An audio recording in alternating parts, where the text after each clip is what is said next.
Donc ça claque, hein, en 15 ans, vous avez fait vachement de progrès en présentation. Bonjour, c'est compliqué pour moi. On a beaucoup regardé France Info depuis le 1er septembre. C'est ça, ouais.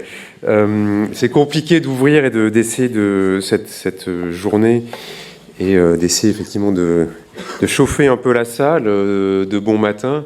En tout cas, merci de m'avoir invité pour ouvrir cette journée consacrée aux nouveaux défis de l'industrie des médias. Donc, ce matin, je voulais partager avec vous quelques constats et quelques convictions également.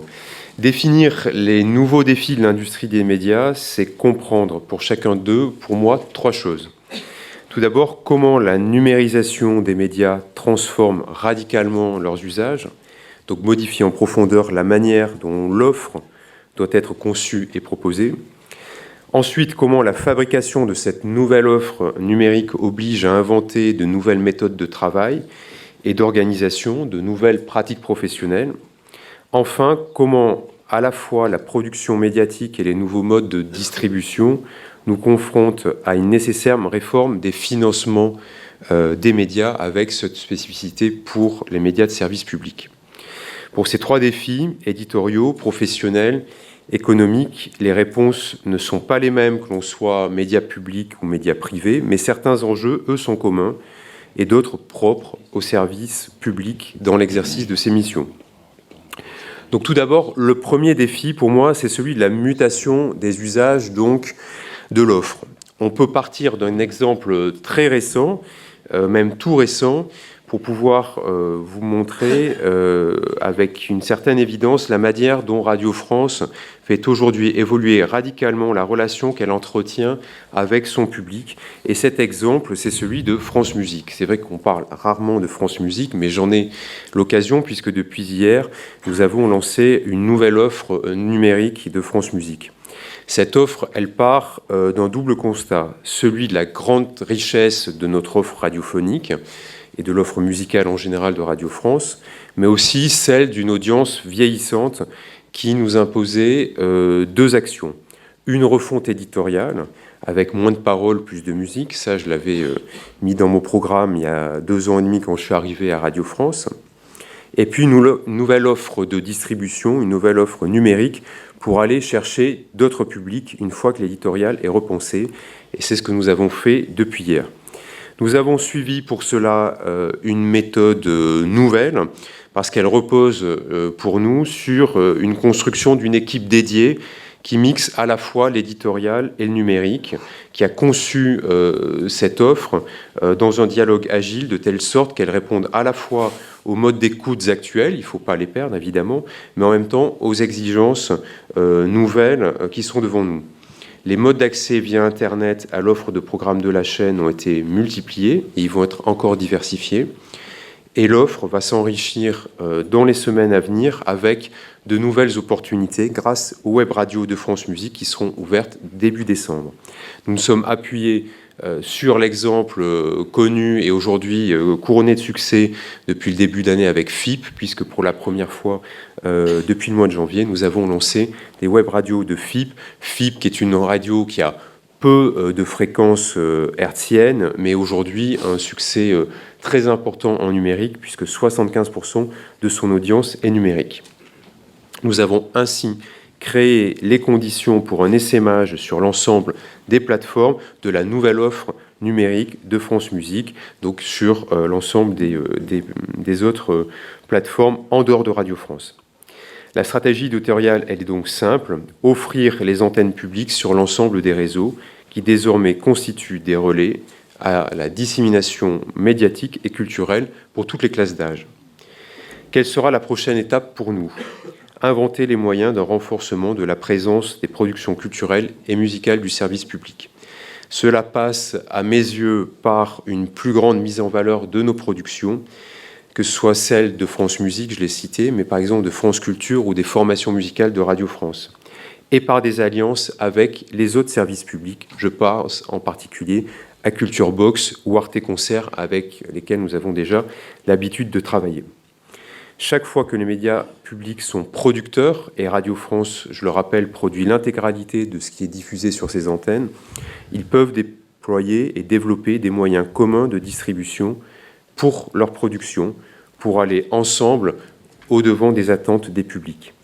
À cet égard, la question des droits est donc un enjeu majeur pour les médias publics et je ne peux que saluer le travail qui est fait à France Télévisions depuis quelques mois maintenant pour faire remonter dans la chaîne de valeur justement la détention des droits au niveau des diffuseurs.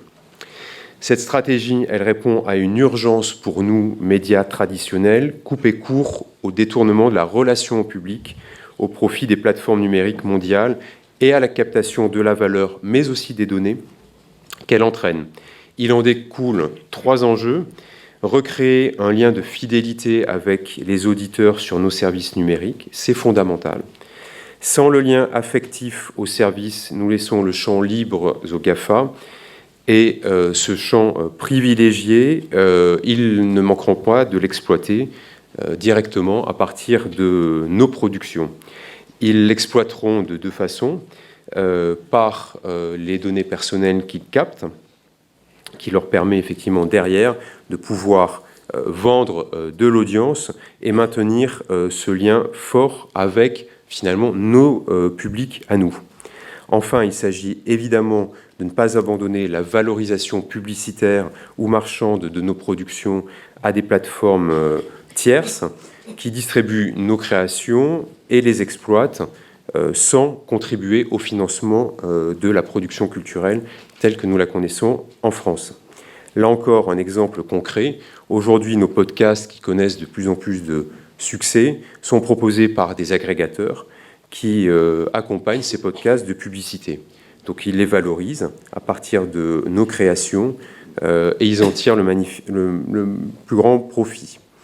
Nous n'avons pas de retour financier alors que nous supportons les coûts de financement, ne serait-ce que de la bande passante, puisque le succès entraîne cette consommation. C'est la raison pour laquelle nous allons nous-mêmes tester prochainement l'exploitation de programmes de podcasts enrichis de pré-roll. Le deuxième défi que je voulais partager avec vous ce matin, c'est celui de la mutation des métiers et des méthodes de travail qui sont induites par le numérique. Là aussi, je vais m'appuyer sur un exemple récent. Philippe en parlait, c'est évidemment le cas de France Info, du média global France Info. C'est une formidable expérience pour nous, en grandeur nature, pour montrer l'adaptabilité des médias publics dès lors qu'ils travaillent en mode projet. Et c'est aussi une des leçons que nous avons retenues de ce projet. Pour Radio France, l'évolution réalisée concernait l'adaptation des modes de production et de développement de nouvelles compétences polyvalentes. Il fallait maîtriser l'enrichissement du média parlé par l'écrit et la radio, et l'image, le texte et la vidéo. Cette mue éditoriale a été réalisée avec succès, y compris d'un point de vue technique, ce qui était vraiment pas évident au départ. Pour ce qui concerne la technique, nous avons innové pour produire ce nouveau média global et répondre aux attentes du public.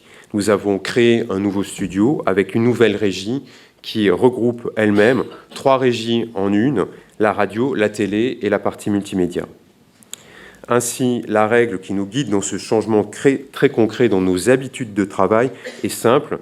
Nous gardons les mêmes exigences éditoriales, évidemment, les mêmes principes qui sont ceux du service public, similaires entre nos 2 sociétés, France Télévisions et Radio France, et nous débouchons ensemble sur nos nouveaux modes de fonctionnement, moins cloisonnés dans chacune des entreprises.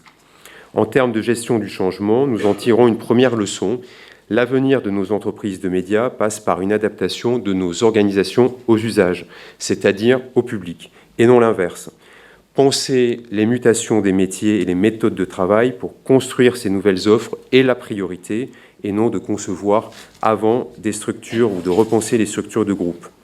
Le mode projet nous a permis de mobiliser les compétences et d'innover rapidement dans des entreprises qui ne sont pas forcément tout à fait agiles. À un moment où l'audiovisuel public doit adapter son offre, il faut choisir cette méthode qui est pour moi la plus efficace et celle qui nous permet d'innover.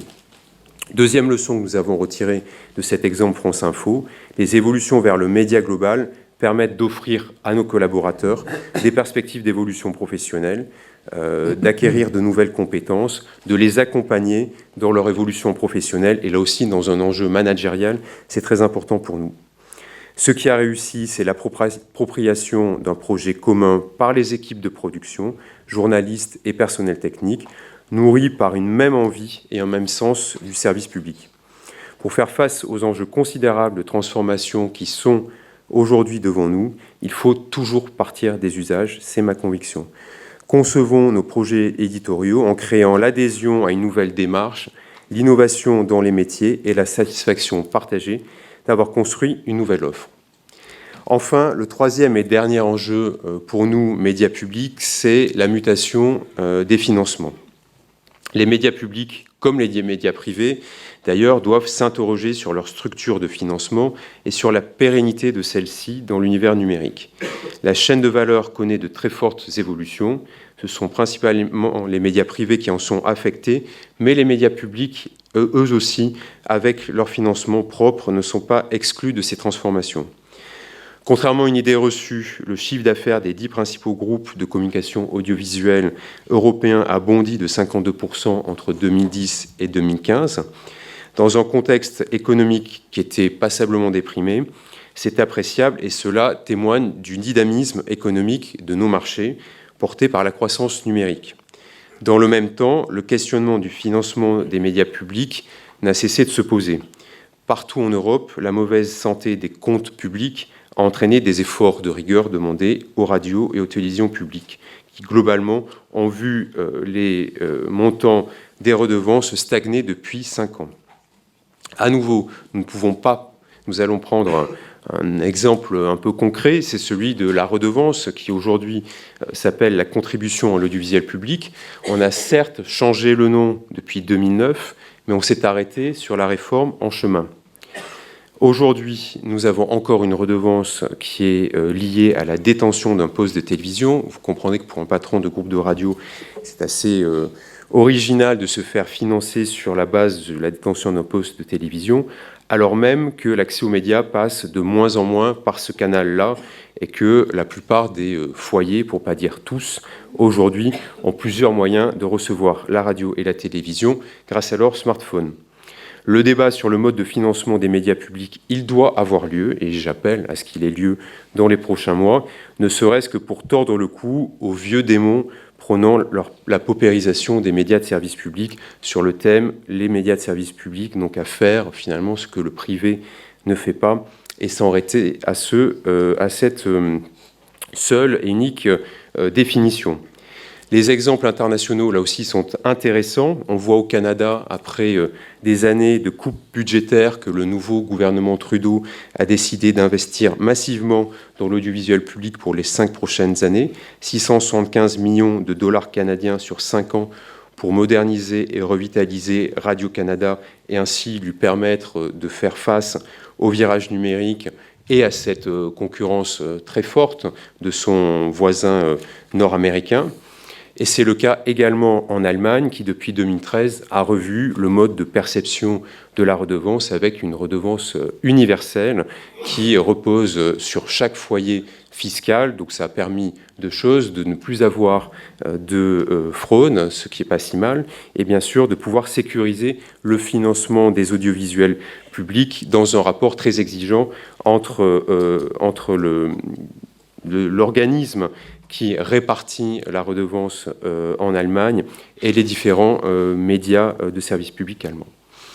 Finalement, en conclusion, je terminerai en disant que les médias publics, que ce soit la radio ou la télévision, mais je vais surtout parler de la radio ce matin, sont au cœur pour moi d'un contrat social, puisqu'ils remplissent à la fois une mission identitaire, culturelle, et une mission démocratique. On joue pleinement ce rôle démocratique, et je l'ai dit ce matin dans mon interview au Figaro, que si une confiance durable et profonde avec les citoyens est maintenue. Aujourd'hui, cette confiance, elle doit être tissée en direction de toutes les classes d'âge, et évidemment pour nous, c'est un enjeu, en épousant les modes et les relations, les modes de consommation, les usages induits par le numérique. Les médias publics sont particulièrement bien armés, selon moi, pour répondre à ces mutations, à condition évidemment de se transformer, de se tourner vers les usages, de permettre à ses collaborateurs d'acquérir de nouvelles méthodes de production.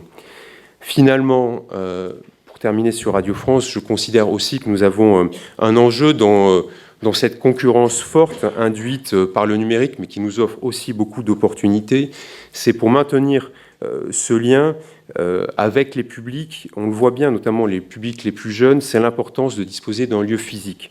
Parce qu'on voit bien que le numérique multiplie les besoins de points de contact réels au fur et à mesure qu'il crée les points de contact virtuels sur les réseaux sociaux. Et on le voit effectivement que, in fine, pour pouvoir maintenir ce lien, cette relation avec les publics, rien de tel que l'événementiel, rien de tel qu'un lieu, rien de tel qu'une production physique.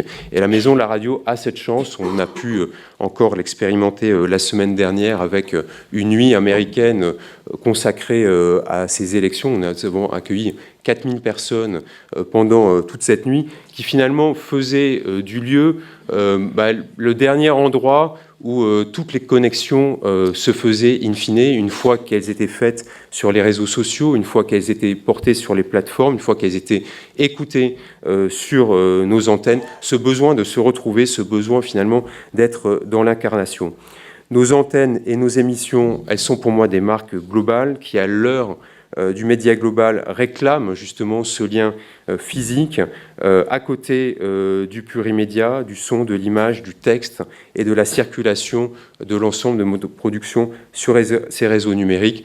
C'est un atout de disposer de ce lieu, et c'est aujourd'hui aussi ce qui fait la force d'un média public de référence comme celui de Radio France, c'est de pouvoir proposer au public de s'y retrouver. Merci et bonne journée à tous. Une question. Mathieu, une question. On va quand même enchaîner sur une question. Dans votre intervention, il y a une certaine pression aujourd'hui de la part des parlementaires et d'autres politiques de vouloir rassembler les différentes entités du service public audiovisuel pour faire des économies. Vous avez démontré qu'avec France Info, vous pouvez travailler avec France Télévisions, mais ça a coûté plus cher. Alors, est-ce que le média global que vous appelez de vos voeux coûte plus cher ou permet de faire des économies ? Marginalement, il coûte plus cher, mais effectivement, c'est un investissement. Le but, in fine, étant de limiter au coût marginal en finalement tirant le maximum de la substantifique moelle de ce qui était déjà au sein de nos équipes. C'est vraiment dans ce sens que nous avons pensé le projet de Média Global autour de France Info. Et alors, l'information, ça fonctionne. Est-ce qu'il y a d'autres projets, d'autres sujets ? Vous pourriez travailler avec France Télévisions et les autres entités du service public ? C'est ce que je disais dans mon intervention. Je pense qu'il y a un sujet qui est important, celui de la jeunesse et de l'offre en direction des jeunes. Et puis probablement l'offre culturelle et de savoir. Et là aussi, nous avons des offres, que ce soit au niveau de France Télévisions, je pense à Culture Box, au niveau d'Arte, de toute l'offre digitale d'Arte, et de ce que nous produisons de façon physique avec les concerts produits à Radio France, mais aussi avec toute la richesse des émissions produites sur France Musique ou sur France Culture, dont on voit aujourd'hui que grâce à la réécoute, grâce au podcast, ils offrent effectivement une nouvelle vie à ces programmes. Et donc, peut-être un tout dernier mot, a priori, sur la jeunesse ou sur la culture. L'idée, c'est plutôt d'avoir des plateformes numériques. C'est pas de décliner le modèle France Info sur donc, la jeunesse et la culture, c'est-à-dire avoir une plateforme numérique, mais aussi un signal linéaire. Au fond, ce qu'on voit, c'est qu'il faut, si on prend le cas de la jeunesse, s'adapter à cette offre-là. Si on regarde à l'international, c'est ce qui s'est fait. Ce que la BBC a fait, notamment avec BBC Free, c'est d'adapter les modes de distribution, de production, les langages aussi. C'est ce qu'on a fait depuis 1 an et demi avec Move sur la radio. Je pense qu'effectivement, on peut aller plus loin dans un projet en commun avec France Télévisions, et on se reparlera dans quelques temps. Merci beaucoup. Bonne journée. Merci.